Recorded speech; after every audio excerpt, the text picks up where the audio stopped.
ሰላም ቤተሰቦቼ እንዴት አላችሁ? በያላችሁበት ሰላማችሁ ይብዛልኝ። በዛሬው ዕለት ይዤላችሁ የቀረብኩት ቪዲዮ የአማርኛ ፊደላቶችን ከዘ እስከ ጠ ያሉትን የአማርኛ ፊደላቶች በእንግሊዘኛ እንዴት ማንበብና መጻፍ እንደምንችል በዚህ ቪዲዮ አካትቼ ይዤላችሁ ቀርቤያለሁ። እናንተ ቪዲዮውን እስከመጨረሻው በማየት እንዲሁም ደጋግማችሁ በማየት ትማሩበታላችሁ፣ ታውቁበታላችሁ በማለት ይህንን ቪዲዮ አዘጋጅቼ ይዤላችሁ ቀርቤያለሁ። እናንተ ቪዲዮውን ከወደዳችሁት ላይክ፣ ሼር እንዲሁም ሰብስክራይብ በማድረግ ለመላው ዓለም ተደራሽ እንዲሆንና መማር ያልቻሉ ዜጎቻችን መማር እንዲችሉበት ለማለት እወዳለሁ። በውስጥ መስመር ገብታችሁ መማር ለምትፈልጉ ደግሞ ቪዲዮ ላይ ባስቀመጥነው ስልካችን በኢሞ፣ በቴሌግራም፣ በዋትስአፕ እንዲሁም በሌሎች ሶሻል ሚዲያዎች ላይ በመደወል በኦንላይን መማር ትችላላችሁ። እንግዲህ ዛሬ ይዤላችሁ ወደ ቀረብኩት ትምህርት አመራለሁ። አብራችሁ ይቆዩ። እሺ፣ እንግዲህ እቺ የአማርኛ ፊደል ዘ ትባላለች። ዘ ስንል በእንግሊዘኛ የእንግሊዘኛ ኮንሶናንቷ ዜድ ትሆናለች ማለት ነው። ዜድ። ስለዚህ ዘ ስንል ዜድ ኢ። ዜድ ምንድን ነች? ኮንሶናንት ነች።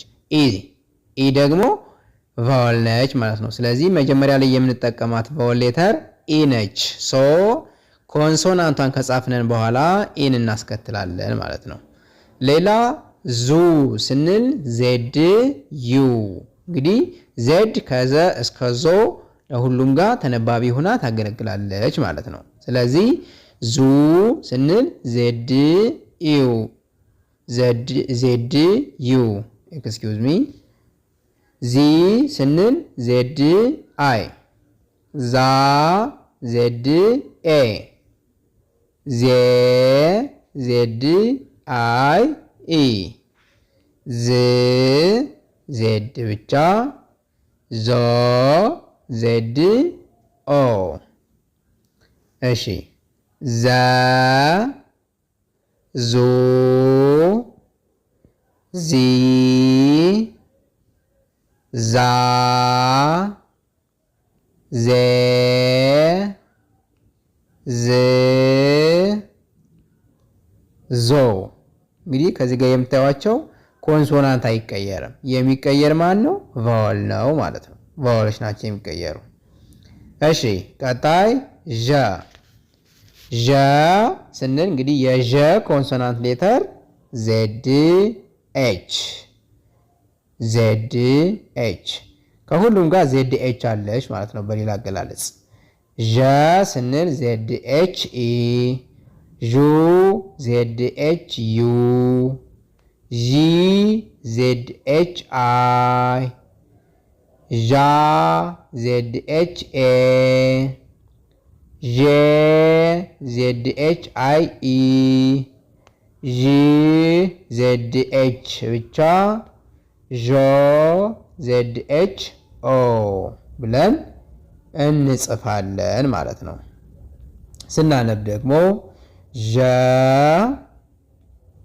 ዡ ዢ ዣ ዤ ዥ ዦ። እሺ፣ ቀጣይ ደ። ደ ስንል እንግዲህ የደ ኮንሶናንት ሌተር ማነች? ዲ ነች። ዲ። ስለዚህ መጀመሪያ ላይ ደ ስንል የምንጠቀማት ቫወል ሌተር ኢ ነች ማለት ነው። ስለዚህ ደ ስንል ዲ ኢ፣ ዱ ዲ ዩ፣ ዲ ዲ አይ፣ ዳ ዲ ኤ፣ ዴ ዲ አይ ኢ፣ ድ ዲ ብቻ፣ ዶ ዲ ኦ።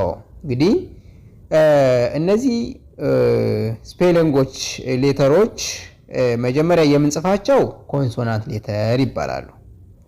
ኮንሶናንት ሌተር ተነባቢ። ቀጣይ ያሉት ደግሞ ምንድናቸው? ቫወል ወይም አናባቢ ድምፅ የሚሆኑን ማለት ነው። ስለዚህ እነዚህንን በደንብ አድርገን መለማመድና መያዝ ይኖርብናል ማለት ነው። እሺ፣ ቀጣይ ጀ። ጀ ስንል እንግዲህ የጀ ኮንሶናንት ሌተር ጄ ትሆናለች። ጄ። ጀ ስንል ጄ ኢ፣ ጁ ጄ ዩ፣ ጂ ጄ አይ፣ ጃ ጄ ኤ፣ ጄ ጄ አይ ኢ፣ ጂ ጄ፣ ጆ ጄ ኦ። ስናነበው ጀ ጁ ጂ ጃ ጄ ጂ ጆ። እሺ ይቺስ ማነች? ገ። ገ ስንል ደግሞ የገ ኮንሶናንት ሌተር ጂ ትሆናለች። ጂ። ገ የምንላት ኮንሶናንቷ ጂ ትሆናለች። ጂ ኢ፣ ጉ ጂ ዩ፣ ጊ ጂ አይ፣ ጋ ጂ ኤ፣ ጌ ጂ አይ ኢ፣ ጊ ጂ ብቻ፣ ጎ ጂ ኦ። ስናነበው ገ ጉ ጊ ጋ ጌ ግ ጎ። እሺ ቀጣይ ጠ። ጠ ስንል እንግዲህ የጠ ኮንሶናንት ቲ ነች። ልክ እንደ ተ ማለት ነው። ተና ጠ ተመሳሳይ ናቸው ኮንሶናንታቸው። ጠ ስንል እንግዲህ የጠ ኮንሶናንት ሌተር ቲ ነች። ጠ ቲ ኢ፣ ጡ ቲ ዩ፣ ጢ ቲ አይ፣ ጣ ቲ ኤ፣ ጤ ቲ አይ ኢ፣ ጥ ቲ ብቻ፣ ጦ ቲ ኦ። ስለዚህ እነዚህ ሲነበቡ ደግሞ ተ ቱ ቲ ታ ቴ ት ቶ ብለን እናነባለን ማለት ነው። እንግዲህ ሌሎችም ፊደላቶቹን በዚሁ መልኩ እየቀየርነን የእንግሊዘኞችን ወደ አማርኛ ማንበብና መጻፍ እንችላለን ማለት ነው። እንግዲህ ዛሬ ይዤላችሁ የቀረብኩት ቪዲዮ ከዘ እስከ ጠ ያሉትን የአማርኛ ፊደላቶች በእንግሊዘኛ እንዴት መነበብ እንደሚችሉ በዚህ መልኩ ቫወልና ኮንሶናንቶቻቸውን ይዤላችሁ መጥቻለሁ። በሌላ ቪዲዮ ሌሎቹን ይዤላችሁ እስከምንገናኝ መልካም ጊዜ